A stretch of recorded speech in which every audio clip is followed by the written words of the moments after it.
Chartier. Merci, Monsieur le Président. Permettez-moi de commencer mon propos. On a beaucoup parlé ce matin de la crise des Gilets jaunes, et c'est légitime. Je voudrais évoquer un instant une de ces tristes conséquences, puisque vous l'avez sans doute comme nous vu constater hier soir qu'une œuvre monumentale de la Vienne, située à Châtellerault, la Main jaune, avait été incendiée. Cette œuvre de la Main jaune, je pense aujourd'hui à son auteur, le sculpteur Francis Guyot, était une œuvre qui était devenue populaire, qui avait trouvé naturellement sa place dans le paysage châtelleraudais, symboliser une histoire, celle de la vie ouvrière de Châtellerault. Et je voudrais donc que nous pensions à Francis Guyot, à tous les bénévoles qui s'occupent quotidiennement de cette Main jaune, et à tous les Châtelleraudais. Il y en a ici dans la salle. Je crois que la région pourrait s'associer à cette profonde douleur châtelleraudaise. Pour ce qui est du budget,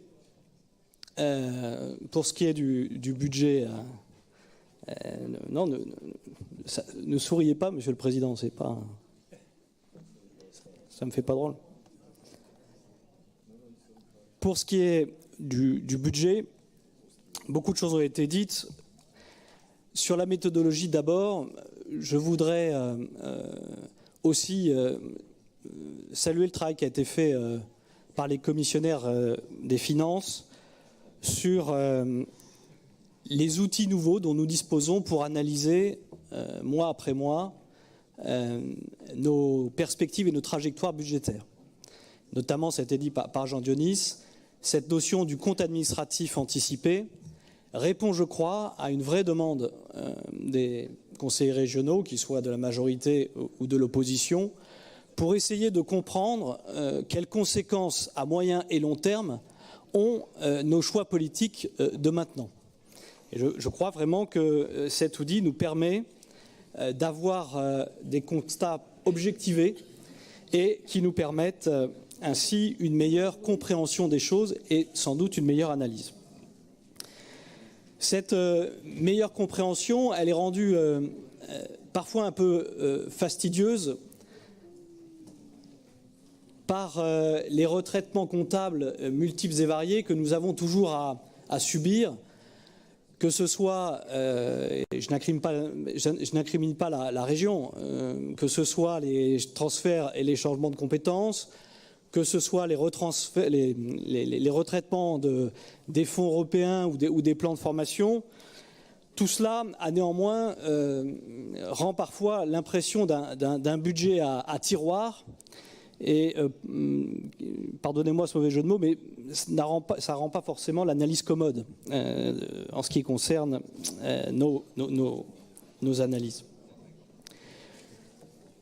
Sur le fond, et ça a été rappelé par plusieurs, moi je prends acte du volontarisme affiché de la région de tenir les moins 0,5% d'évolution du budget entre 2018 et 2019. Ça, évidemment, impose des baisses sur un certain nombre de chapitres. Et nous sommes ici particulièrement attentifs aux baisses sur les chapitres qui impactent sur les territoires, même si je suis le premier à reconnaître que votre volonté de faire la chasse au saupoudrage est bonne politique. Et je pense que, s'agissant des territoires, la région n'a pas des moyens extensibles et il vaut mieux investir stratégique, investir cohérent, répartir les moyens en fonction des compétences des territoires pour effectivement essayer de baisser notre dépense d'intervention.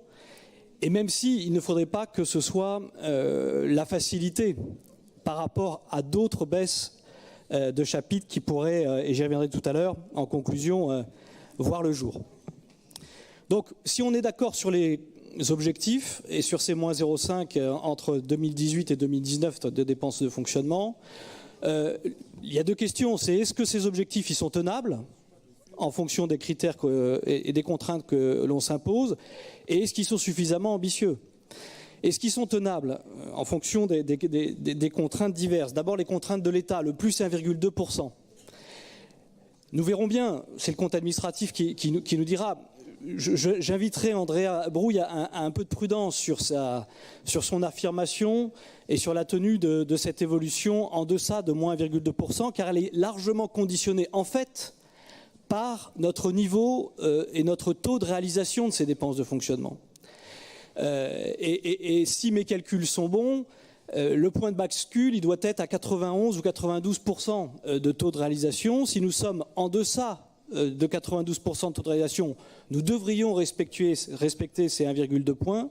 Si nous sommes au-deçà de ce taux de réalisation, comme d'ailleurs les orientations budgétaires nous y invitaient, à 94%, il y a débat. Donc on voit bien qu'on est toujours un peu sur la corde raide et que si nous respectons la limite, ce sera sans doute de justesse. Donc j'incite chacun à la prudence dans ses analyses. Sur le besoin de financement, qui est le deuxième critère imposé par l'État, nous devrions avoir un besoin de financement en 2019 de 175 millions d'euros. Il sera, selon vos propres chiffres, estimé à 220 millions d'euros. Donc on voit bien que sur le besoin de financement, nous ne respecterons pas ce deuxième critère, pourtant imposé par le pacte contractuel que la région a signé avec l'État.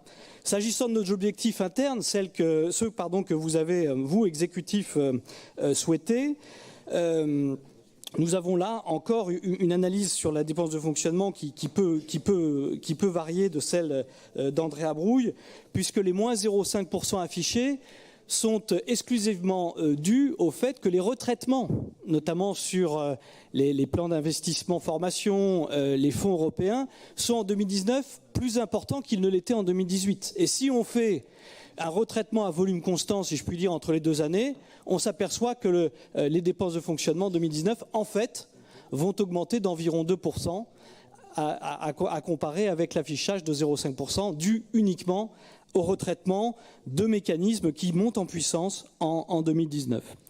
Sur l'épargne brute, elle se redresse, c'est un fait, mais elle se redresse à un niveau inférieur des 20% objectifs affichés par vous-même, et elle se redresse que par le jeu mécanique des recettes. Alors, c'est pas un mal en soi, mais cela veut dire que les recettes, c'est-à-dire c'est notre fiscalité, qui est, on l'a vu tout à l'heure au taquet, et puis c'est la CVAE, c'est la dynamique d'économie des territoires. Tant mieux si nous avons une dynamique économique prospère, sans doute la région y contribue et c'est un cercle vertueux, mais c'est un phénomène dont nous ne maîtrisons pas ni la pérennité, ni le volume de recettes que tout ça pourra nous donner à moyen terme et long terme. C'est pour ça que nous invitons toujours à travailler ce que nous maîtrisons directement, c'est-à-dire la partie dépenses de fonctionnement pour améliorer notre épargne brute. Sur l'investissement stabilité, je vous passe les reports d'investissement qui glissent de 2018 à 2019 et qui ont un effet un peu mécanique sur l'amélioration du niveau d'investissement. Quant à notre capacité de désendettement, elle est inférieure encore à 7 ans, mais là encore, on voit bien que le ratio a tendance à se dégrader, puisque si nous tirons la ligne jusqu'en 2021, nous serons à peu près à notre seuil que vous avez vous-même fixé de 7 années d'encours, avec un emprunt, je le rappelle à chaque fois, mais qui aura augmenté sur le quinquennat de 912 millions d'euros, soit 50% de son encours initial. Alors vous voyez que ces objectifs, ils sont difficiles à tenir. L'objectif et la volonté affichée de réduction de ces dépenses y contribuera sans doute, mais encore une fois, nous sommes plutôt sur le fil du rasoir, plutôt que dans une situation facile et commode. Et donc je pense qu'il faut rester particulièrement vigilant. Sont-ils suffisants, ces efforts ? On vient d'en parler. Ils sont en tout cas au prix d'un certain nombre de baisses, dont je mentionnais tout à l'heure notamment le paquet territorial. Mais encore une fois, je pense que par les temps qui courent, il faut investir utile, stratégique et cohérent, et effectivement faire la chasse aux dépenses qui ne produiraient pas un effet de levier suffisamment fort. En conclusion, Monsieur le Président, je pense que tout cela doit nous inviter peut-être, on a beaucoup parlé de choses que nous pourrions travailler en plénière, mais à ce que nous pourrions faire de structurant pour nos successeurs ici dans cette Assemblée sur la baisse de nos dépenses de fonctionnement. Et en fait, penser la région 2.0. Et s'il y a bien une hausse que je salue, c'est ces plus 38% de dépenses sur la modernisation de l'administration, sur les chantiers de transformation et de refonte de l'administration.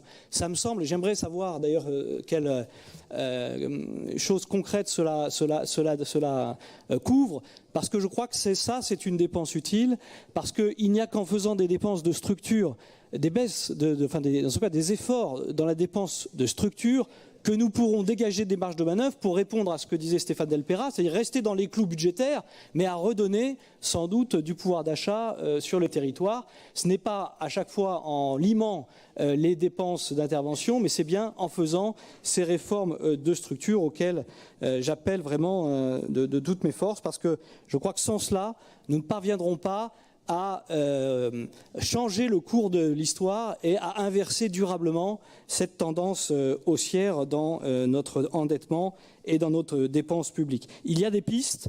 La masse salariale en est une, davantage sur le non-renouvellement poste à poste de nos salariés. Il y a sans doute aussi une réflexion sur la répartition de nos sites géographiques. À l'heure où on parle de savoir où on mettra le futur rectorat, où l'État se pose cette question, et là-dessus, évidemment, je formule le souhait qu'il puisse incomber à Poitiers du fait de ces multiples, c'est un avis personnel, et je sais que dans tous les rangs de l'Assemblée, cela fera polémique, mais en tout cas, je pense que Poitiers a une vraie stratégie historique en matière d'excellence éducative, et je ne citerai pas tous les nombreux outils que Poitiers a su, au fil du temps, développer pour faire vraiment cette spécificité. Mais au-delà de ce cas spécifique, je pense qu'il faut que nous réfléchissions à l'avenir de nos sites, sans doute en termes d'économie, mais sans doute aussi en termes de compétences rattachées à ces sites, parce qu'il est évident que nous ne pourrons pas tout faire dans tous les sites, nous n'avons pas les moyens, mais en faisant des choix stratégiques et lisibles, peut-être que nous pourrions alors donner un sens à ces sites régionaux, tout en leur donnant une vraie lisibilité en termes de compétences associées à notre région. Voilà, cher Monsieur le Président, chers collègues, ce que je voulais dire en complément des interventions qui ont été faites sur ce budget 2019. Je vous en remercie.